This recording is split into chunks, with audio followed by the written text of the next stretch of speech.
रोहित सोच भी नहीं सकता था कि उसकी मामी इतनी घटिया हरकत कर सकती है।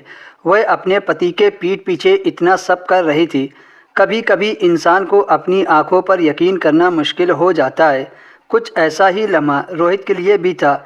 वह जो कुछ भी अपनी आंखों से देख रहा था उस पर यकीन करना रोहित के लिए मुमकिन नहीं हो रहा था। कैसे उसकी मामी अपने पति के पीठ पीछे धोखा दे रही थी।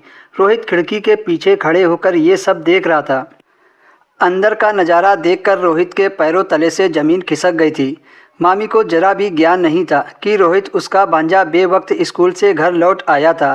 रोहित तो मामी को बहुत अच्छी व नेक औरत समझता था, लेकिन आज जो रोहित ने अपनी आंखों से देखा था उस पर यकीन करना रोहित के लिए मुमकिन हो गया था कि मामा की गैर मौजूदगी में मामी जिस हाल में उस आदमी के साथ थी उसे अपने मुंह से बयां करने में रोहित को बहुत शर्म आ रही थी। रोहित के मामा सऊदी अरब में जॉब करते थे।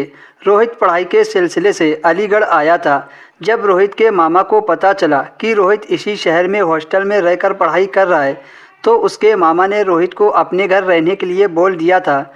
और मामी ने भी रोहित से यही कहा कि रोहित, ये तो बुरी बात है। जब तुम्हारे मामा मामी इसी शहर में मौजूद हैं तो फिर तुम्हें हॉस्टल में रहने की क्या ज़रूरत है।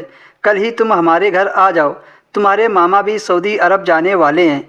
मामा के जाने के बाद मैं अकेले रह जाती हूँ। तुम घर आ जाओगे तो हमें सहारा मिल जाएगा। रोहित अगले दिन अपना सारा सामान उठाकर मामी के घर आ गया और मन ही मन सोचने लगा कि मैं मामी के घर रहकर पढ़ाई पूरी कर लूँगा। पर उसे क्या पता था यहाँ उसके साथ क्या होने वाला था। रोहित मामा के घर रहकर पढ़ाई करने लगा। करीब 2 सप्ताह के बाद मामा सऊदी अरब चले गए।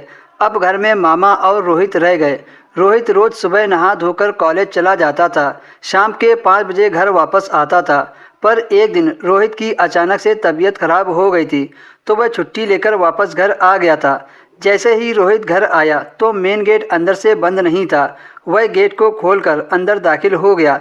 तभी रोहित को मामी के कमरे से अजीब सी आवाज़ें सुनाई दी।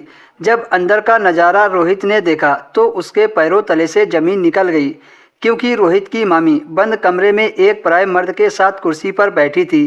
चेहरे का मसाज करवा रही थी। रोहित सोच भी नहीं सकता था कि मामी इतनी घटिया हरकत कर कैसे सकती है। वो आदमी मामी के साथ ऐसी हरकतें कर रहा था जैसे वो मामी का पति हो। आदमी मसाज करते समय मामी के इधर उधर भी हाथ लगा देता था और मामी का हाथ भी पकड़ लेता था। रोहित को यह सब देखकर बहुत शर्म महसूस हो रही थी। कोई इज्जतदार आदमी इस बात को कभी बर्दाश्त नहीं कर सकता था कि उसके घर की या खानदान की कोई औरत इस तरह अपने खानदान की इज्जत मिट्टी में मिला दे। कुछ देर देखने के बाद रोहित चुपचाप वहाँ से चला गया।